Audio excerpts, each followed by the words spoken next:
ओम नमो भगवते वासुदेवाय। स्वागत है आप सभी का हमारे चैनल पर। आज है आषाढ़ मास के कृष्ण पक्ष की योगिनी एकादशी। आज के दिन भगवान विष्णु का पूजन करने से, योगिनी एकादशी व्रत की कथा सुनने से मनुष्य के सभी प्रकार के पाप नष्ट हो जाते हैं। योगिनी एकादशी को भगवान ने इस भव सागर से पार निकलने के लिए नौका रूपी बताया है। योगिनी एकादशी का व्रत करने से मनुष्य के पाप तो नष्ट होते ही हैं, साथ ही साथ 88,000 ब्राह्मणों को भोजन कराने के बराबर पुण्य फल की प्राप्ति भी होती है। तो आज के दिन हम आपको योगिनी एकादशी की कथा सुनाने जा रहे हैं। अगर आपको कथा पसंद आए तो वीडियो को लाइक करके औरों को भी शेयर करिए। चैनल को अगर सब्सक्राइब नहीं किया है तो सभी प्रकार की व्रत कथाएं सुनने के लिए हमारे चैनल को सब्सक्राइब करके बेल आइकन पर क्लिक अवश्य कर लें। तो आइए अब हम प्रेम पूर्वक सुनते हैं योगिनी एकादशी व्रत की कथा। तो प्रेम से बोलिए भगवान श्री हरि विष्णु की जय। एक समय की बात है, धर्मराज युधिष्ठिर ने भगवान श्री कृष्ण से विनम्र होकर पूछा, हे जनार्दन, हे वासुदेव, आषाढ़ मास के कृष्ण पक्ष में आने वाली एकादशी का क्या नाम है और उसका व्रत कैसे किया जाता है, उसका क्या महात्म्य है, उसकी कथा क्या है? कृपया मुझे विस्तार से बताइए, जिससे समस्त प्राणियों का कल्याण हो सके। तब भगवान श्री कृष्ण मुस्कुराकर बोले, हे राजन, तुमने अत्यंत कल्याणकारी प्रश्न पूछा है। आषाढ़ मास के कृष्ण पक्ष की यह पवित्र एकादशी योगिनी एकादशी के नाम से प्रसिद्ध है। इसका व्रत करने से मनुष्य के समस्त पाप नष्ट हो जाते हैं और उसे महान पुण्यों की प्राप्ति होती है। एकादशी के व्रत में तामसिक चीजों और अन्न का सेवन त्याज्य माना जाता है। अब मैं तुम्हें इसकी प्राचीन और दिव्य कथा सुनाता हूँ। ध्यान पूर्वक श्रवण करो। प्राचीन समय में अलकापुरी नामक दिव्य नगरी में धन के अधिपति राजा कुबेर निवास करते थे।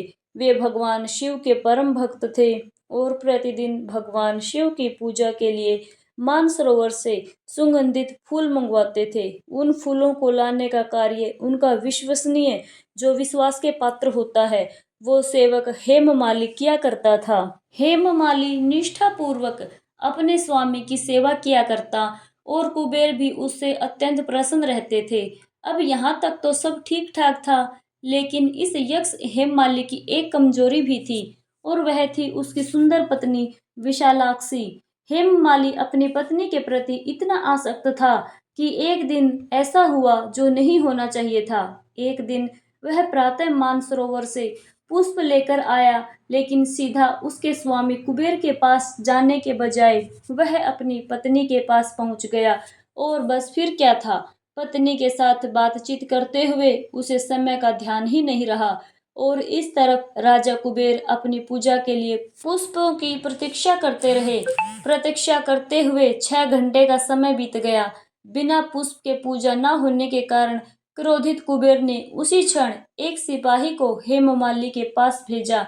सिपाही जब हेममाली के घर गया तो उसने हेममाली को अपनी पत्नी के साथ विनोद करते हुए देखा और यह सूचना सिपाही ने तुरंत जाकर अपने राजा कुबेर को दे दी। बस फिर क्या था, अब कुबेर के धैर्य के सारे बांध टूट चुके थे। दूसरी तरफ हेममाली को भी समय का जरा सा भी आभास नहीं हुआ। उसे अपनी भूल समझ आई और प्रायश्चित करने हेतु वह उसी क्षण राजा कुबेर के पास पहुंच गया। भय से उसके पैर और जीभ कांप रही थी। वह हाथ जोड़कर राजा कुबेर के समक्ष खड़ा हो गया और उनसे क्षमा याचना करने लगा।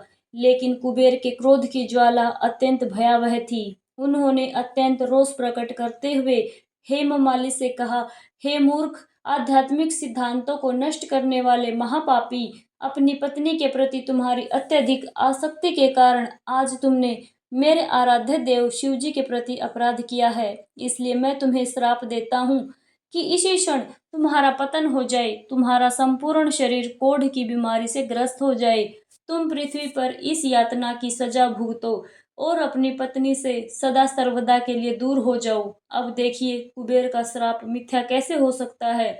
उसी क्षण हेममाली का पतन हुआ और वह कोढ़ से ग्रस्त जर्जरित शरीर के साथ पृथ्वी लोक में आ गिरा। भूख और प्यास से पीड़ित अपने शरीर की पीड़ा को सहता हुआ हेममाली जंगलों में भटकने लगा। इस प्रकार अनेक वर्षों तक वह इस यातना को भुगतता रहा, लेकिन पूर्व जन्म में शिव जी की उपासना में सहायता करने के कारण उसकी चेतना शुद्ध और सात्विक बनी रही। जंगलों और वनों में भटकते हुए एक दिन वह मेरु पर्वत पर जा पहुंचा। वहां ऋषि मार्कंडेय, जिनकी आयु 7 कल्प थी, उनके पास पहुंचा। महान तपस्वी ऋषि को देखकर हेममाली ने उन्हें दूर से ही दंडवत किया। करुणामय ऋषि मार्कंडेय ने उसे अपने पास बुलाया और उससे पूछा, हे वत्स, तुम कौन हो और इस प्रकार इस जंगल में किस उद्देश्य से आए हो? ऋषि की प्रेम पूर्ण वाणी से गदगद होकर हेममाली ने अपने पूर्व जन्म का सारा वृतांत कह सुनाया और अंत में हाथ जोड़कर इस प्रकार कहा, हे ऋषिवर, पूर्व जन्मों के कुछ पुण्य कर्मों के कारण मुझे आपके दर्शन प्राप्त हुए हैं। कृपा आप मुझे इस पाप से मुक्त होने का कोई मार्ग दिखाएं। हेममाली की प्रार्थना सुनकर ऋषि मार्कंडेय ने कहा, हे पुत्र, आने वाले आषाढ़ मास के कृष्ण पक्ष में योगिनी एकादशी आएगी। यदि तुम इस एकादशी का व्रत दृढ़ता और निष्ठता पूर्वक पालन करोगे तो इस व्रत के प्रभाव से तुम उसी क्षण सभी पापों से मुक्त हो जाओगे। ऋषि के सांत्वना युक्त वचन सुनकर हेममाली की आंखों में अहोभाव के अश्रु प्रवाहित होने लगे। उसने ऋषि के प्रति अपनी कृतज्ञता व्यक्त की और योगिनी एकादशी व्रत के पालन का संकल्प लेकर वह वहां से चला गया। जब आषाढ़ मास आया तो उसने योगिनी एकादशी का श्रद्धा और नियम पूर्वक पालन किया। व्रत के दिव्य प्रभाव से उसका शरीर कोढ़ मुक्त हो गया और वह अपने पूर्व जन्म के शरीर को प्राप्त करके वह अलकापुरी धाम वापस लौट आया। कथा का समापन करते हुए भगवान श्री कृष्ण कहते हैं, हे धर्मराज युधिष्ठिर, जो भी व्यक्ति इस योगिनी एकादशी व्रत का पालन करता है उसे 88,000 ब्राह्मणों को भोजन करवाने का पुण्य फल प्राप्त होता है। वह हर प्रकार के पापों से मुक्त हो जाता है। बोलिए श्री हरि विष्णु भगवान की जय। एकादशी माता की जय।